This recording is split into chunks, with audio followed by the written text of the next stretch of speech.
Johnny Smith. I'm Richard Porter. Together we are Smith and Sniff, and we are here at the Goodwood Festival of Speed on the Cartier Lawn. Bigger, better and lawnier than ever. Johnny, what have we got? Well, this is where the Concours shows the best of the best. And really, this year there's about 3 different or 4 different sections of vehicles, but we're going to start with the most expensive cars in the world. For years and years, the Guinness Book of Records always had the Bugatti Type 57 in it. They made about 800 of them between 1934 and 1940, but they only ever made 4 of the coupe version called the Atlante. Oh. This is one of them. Beautiful car. The Type 57 was made by Ettore Bugatti's son, Jean. But this thing here is especially amazing because you see all the rivets along the top edges. Yeah. It's because it's 90% magnesium. 90%? And 10% aluminium, so it couldn't be welded. No. So it had to be riveted together. But this exact version actually got crashed in 1955, killed its driver, sadly, and then got rebuilt. But these, for many, many years, were always, like, I remember when as a kid with the Guinness Book of Records book, this always had the most expensive car in the world is still a Bugatti Type 57. Yeah. So there's about, I don't know, 1, 2, 3, about 9 here. And that's all well and good. But let's be honest, you can see a Bugatti Type 57 any day of the week You can't. if you live in 1930s Saint-Tropez. What you can't see every day of the week, and for the first time on the Cartier Lawn you can, is tractors. Over here, a Renault 5, not the little hatchback you're thinking of, it's a Renault Super 5 from 1964. Can't believe you're walking past that. Fun fact, no, I don't care. To go to a tractor. I want to look at this. One of the great things about Renault tractors is that they were made in Le Mans, where the car race happens. Look at this. That's from 1964, little 3-cylinder diesel engine. Not to your taste? Yes. Got a Ford here. It's a Ford. Ford 2000. This was like the car manufacturer, the first car manufacturer, I think, that turned its hand to tractors. And I remember, as a kid, this was the sort of shape of a tractor that I remember. If you stare at it head on, it looks like a disappointed but not angry robot. It's got a completely straight mouth and quite piercing eyes that stare through your soul. You have let me down, Johnny. Yeah, because this is when tractors were simple. Yes. Tractors yes. There's no GPS guided ploughing with this. It hasn't even got a cab. But look at it. It's sweet. Now, no collection of car company related tractors would be complete, of course, without a Porsche tractor. Yeah. We were at the Rennsport reunion last year and we saw them racing these things around Laguna Seca. Oh, yeah. This particular one is an AP18. This was sort of like the entry-level model. This is, if you like, the Boxster tractor. Porsche, Ford, Renault, all out of the tractor game now, sadly. So this is also a little walk down memory lane. Lamborghini, on the other hand, still make tractors. It's not the same company that makes the supercars, but they do still make tractors. As you may know, if you've watched that TV programme with that Oxfordshire farmer, Jeremy something or other. Yeah. You'll notice the colour scheme. This is how they came in those days. This is from the early 60s, 1963. But you will spot each company, tractor maker, effectively sort of picked a colour. Porsche went red, Ford went blue, Renault orange, Lamborghini went, we're Lamborghini. Orange and blue. Looks fantastic. Over there, a Fiat tractor, they chose orange. Yeah. This is, again, a company that doesn't make tractors anymore. They sold out to New Holland a few years ago. Renault sold out to Class. Sadly, only Lamborghini hanging on in there. So. But can I talk about the white tractor over there? Yes. Come follow me, because we all know about Aston Martins, and we all know that all Astons start with a D and a B, and it doesn't stand for drum and bass, contrary to belief. It stands for David Brown. It's true. So this is a David Brown tractor, obviously. David Brown bought the Aston company, I think, in 1947 after the war, as well as Lagonda. But you were talking to me about the name of this. It's got the most amazing name, this tractor. It's the 880 Selectomatic, but it's got a little sign on the front that says Live Drive 6. Yes. Great band. Loved them. 2 of them, fantastic bands. The I think Drives. they supported one another at one point. The Sexy Six, as they were known in the 60s. Well, that's enough tractors. Let's have a look at a small Volkswagen. Yeah. One of the other themes here on the Cartier Lawn is celebrating the work of Marcello Gandini, the car designer. Did a lot of his great work at Bertone. He died earlier this year. And so to mark some of his greatest achievements, they've assembled some Lamborghinis over there, and then some more everyday cars over here. Which appeals to both of us. Mark 1 Polo. Yeah. Well, it's not really a Volkswagen. No, I It was about to say started life as Audi, the Audi 50. The Audi 50. And this is where Bertone comes in, because in the 70s, Volkswagen's designer of choice was Giugiaro. Audi preferred Bertone. This is who they got in to do this car, with Gandini taking the lead. There's some controversy about how much Bertone did and how much Audi themselves did, but there are pictures online, if you're of a nerdish bent, of a styling model for this car which came from Bertone but had plastic ends like an original Fiat Strada. So they were certainly thinking quite futuristically. Audi wanted to be more conservative. Talking of Fiat, Yes. and I like this, I used to have a Derby. I never had a Polo, I had a Derby. Over here is a sweet, sweet Fiat.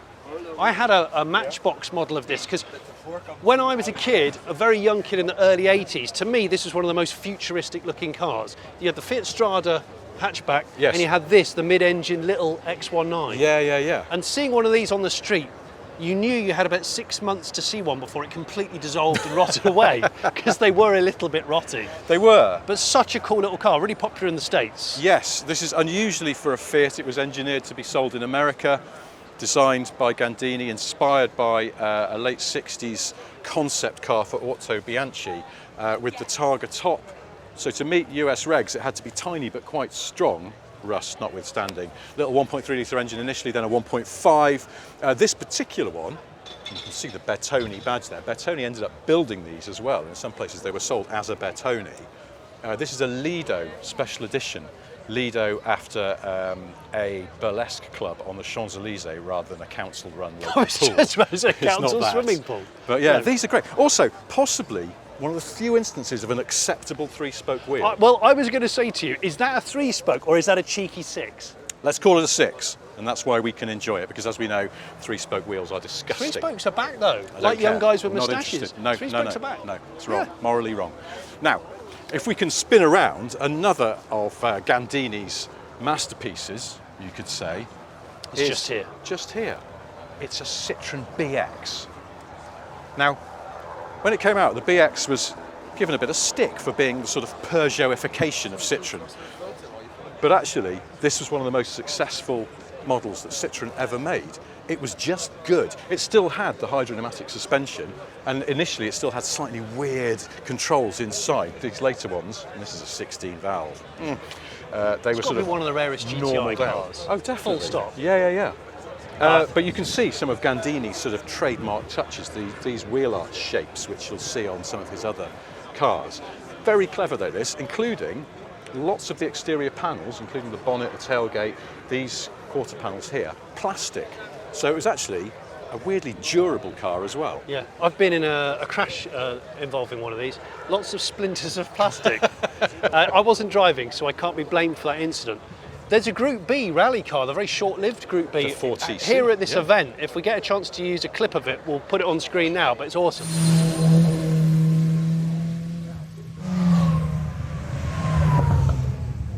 We have to talk about this, Yes. because I still maintain this is one of the best looking cars of all time. It's just an amazing looking thing, isn't it? It is, in case you didn't know, the Alfa Romeo, beg your pardon, Montreal. Montreal. It has a V8 engine up front, adapted from the one in the glorious Tipo 33 racing cars. Yeah. Body styled by Gandini at Bertone. This knacker duct here, not as you might think for engine cooling, it's a fake. It's a styling device just to take the edge off this power bulge here, which it needed to fit in the engine. Do you know who had one of these, who is also a famous person? No, I don't. Simon and Yasmin Le Bon. Oh, really? Yeah, They were cool. I They know. are cool. They're still alive. they are. It's a very pretty car. Speaking of pretty cars, we Yeah, let's have a gander at we this. also A have this- Gandini. at this. Gandini at this. Maserati Camzin. Beautiful touches that Gandini incorporated into this was these rear lights. The lights themselves are taken from an Alfa saloon, but it's the way they're set into this glass panel at the back, which makes it Yeah. look exotic, futuristic. I mean, imagine this in the 1970s. It would Almost. have blown your head off. Almost horizontal piece of glass at the back. Didn't this share lots of its DNA from the Citroen SM? Yes. Which we saw one for sale in the Bonhams auction. Yeah. Again, a real space age looking car from the 70s. To the extent that many of the bits in this car that might normally be electric powered, like the pop-up lights, are in fact hydraulic. They got Citroen's slight fixation with hydraulics. Sadly, if you bought one of these in the US at the time, these lights didn't meet their rules, and so the lights had to move down to where the bumpers are, and the bumper had to move even further down. It looked awful, and so a lot of Americans now convert them back to this fantastic And rightly so. Euro spec, rightly so. So there's a lot of DNA here with the Lamborghini, that one there, that red one. Come and have a look at it. The Espada. Now on my YouTube channel, I actually have done 2 barn finds of these. I can't believe it, I never thought I'd do one. But I found 2 barn find Espadas. One of them in Guy Fawkes' plotting room, which Yes. I haven't made that up, it's true. Got to say, one of the coolest fonts of all time on the back there with a sword, because the Espada is a sword I think they use to fight bulls with. Yes. Is that right? Yes. When I'm fighting bulls, I only ever use an Espada. You might recognise this particular Espada. It belongs to another Oxfordshire farmer, Harry something or other. Nice chap. Yeah. Fun fact about these, there was a concept car which inspired the looks of this, which had glass doors that were gull-wing. The first prototype of this also had gull-wing doors. Ferruccio Lamborghini then went, no. He didn't like gull-wing doors, and part of his objection was he felt that a lady in a short skirt trying to get out would unnecessarily compromise her dignity. So he said, no, it will have conventional doors, even though it made it slightly harder to get into the back. See, the crazy thing about this is it fits 4 real adults in it, and it's 1.1, I think, meters high. Wow. Which is exceptionally low, and it's got a really large boot. It's a great, great car. Fabulous car. Cheap for many years, not so now. No. Thanks, Oxfordshire farmer Harry, what's his name? Met Office. Met Office. Yes. Metatarsal. Okay, other Lamborghinis, since we're here.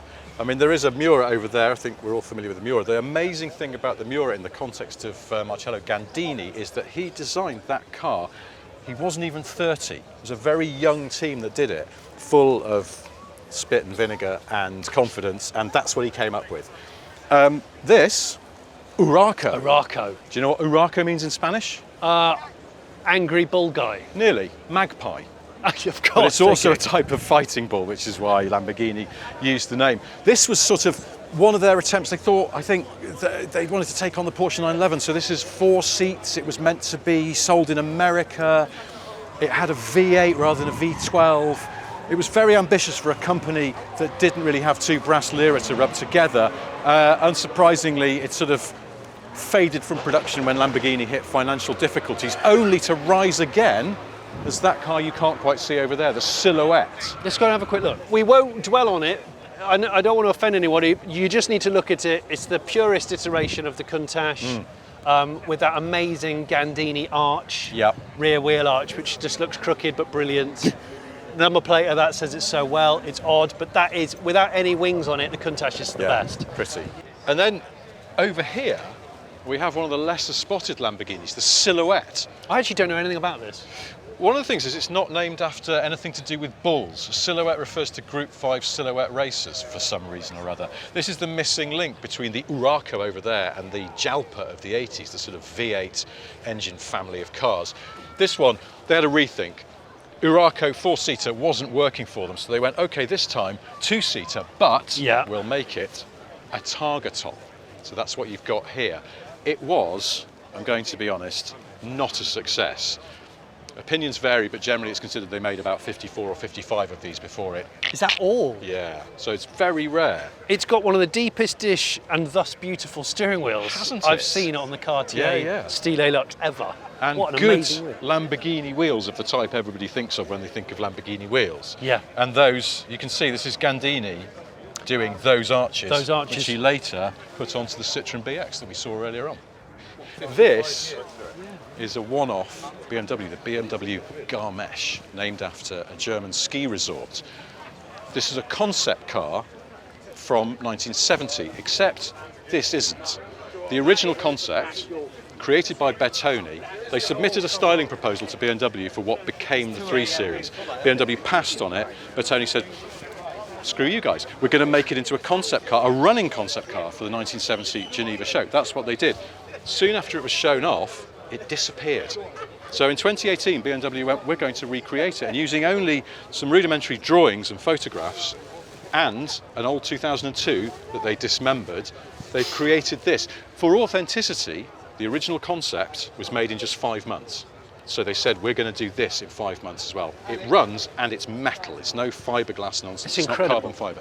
It's an incredible piece of craftsmanship. If you look at that sort of snouty, shallow nose, which is the sort of BMW design that we all really love, that new generation of electric BMW that's coming in, Yes. what's it called? The Neue class. The Neue class, I think, is definitely getting some inspiration from this. It's lovely. The highlight for me, these wheels that sort of look like the inside of gears or some kind of avant-garde cheese grater. Yes. You do that with, like Philippe Starck or something. Or the top of a bottle. Yes. Anyway. But in a good way, you know? It's a nice thing, and you will not see another one. So come and enjoy it here on the Cartier Lawn. Anyway, there's some wicker chairs I want to show you. Oh, yes. You're walking past this beach buggy. This is right up your beach street. It is right up my beach. I presume it's a Mayer Manx. It is. It's a Mayer's Manx. These are the original beach buggies. They got copied and copied and copied, and sadly Bruce never really fully benefited from all the copies, but this is the OG of the beach buggy world. The joy of the beach buggy, obviously glass fibre body on top of the Volkswagen Humble Beetle underpinnings with that amazing suspension. It was great at going off-road, and the engine is still at the bum there. Metal flake COS 60s. Yeah. And you could get hard top or the flappy bikini top. A ton of fun. So these were only made for what, like 6 or 7 years? Is that right? The original Mayer Manx, yeah. And they did do a couple of different versions. They did a long wheelbase for 4 people, but this is the purest, like a Defender 90 versus a Defender 110. So this is a Beetle but chopped. This is a shortened Beetle floor pan. Yeah, they slice. They section it out and they shorten it. And then, of course, even with a standard engine, it still flies because it's so damn light. Brilliant. You might be wondering why this is here. There is another theme on the lawn, which is beach cars, which is why we also have a Citron Mahari there. My hairy. Mahari. A 2CV underneath. Yeah. This was pitched to Citron by a World War II flying ace who, after his military service, had set up a plastics company. And he said, I think I can make a 2CV sort of beach buggy, off-road capability, because 2CV suspension is very good at that. Unbelievable. Where Independent. The contemporary Mini Moke was too low slung to be of any use on anything but tarmac, really. Yeah. And so he pitched it to Citron, and they said, may we? And we ended up with... That's really It's thin, very, isn't very it? plasticky. It's very plasticky. The cool thing about the It's very wonderful. Mahari is you can actually still buy a Mahari brand new. It's called an Eden. It's not made by Citron. It's made by a company called Cassie. And it's just like this, but all brand new tooling, and it's electric. I've driven one. It's actually quite a lot of fun. Look at that. Yes, wicker seats. Wicker seats, for a very practical reason. This is a Fiat 500 Jolly. And it is jolly. It is jolly. Because it's got tassels. It's the only thing outside of truckers' cabs in the 80s Yes. to have tassels. Or your grandma's curtain pelmet. Yeah. Great band. Gear, you may know as sort of fancy Fords, but before they were bought by Ford, Gear used to be a coach builder for other people. They did various jollies based on the Fiat 600, on the Renault 4CV as well. And then Gianni Agnelli, the big don of Fiat, asked if they could do one based on the 500 because he wanted something little that he could crane onto his yacht. Yes. And then have craned off to use when he went to Saint-Tropez or wherever. It's a yacht car. It's a yacht car. And doorless, the same as the Mahari, the doors were optional, and I think they still are on the new ones. You can have a lower door and an upper door, or neither. Not many cars you can order like that. But you mentioned the wicker seats. Yes. They don't look very comfortable, Yeah. but they are very practical because the idea is you're wearing wet trunks or what have you. You're not going to mess up cloth or get sticky on plastic seats. So they have a practical value, which I think is rather clever. You'd be wearing a Euro Tanga because you've been in an exceptionally hot country. In You're not which going to be case- driving this around Inverness, are you? No, but then the back of your legs Oh. is going to look like a waffle. Yeah. So, you know, but anyway, a lot of fun. The Jolly is an appropriate name in this circumstance. That's very jolly. I don't know what to make of this, really. This started life as a Ferrari 365 GTC4, the thinking person's Daytona, if you will. However, a Swiss Ferrari dealer called Willy Felber was approached by the Emir of Qatar in the 1970s. He said, I'd like a convertible version. Felber got Michelotti to oblige, but somehow they forgot the doors, making a beach car.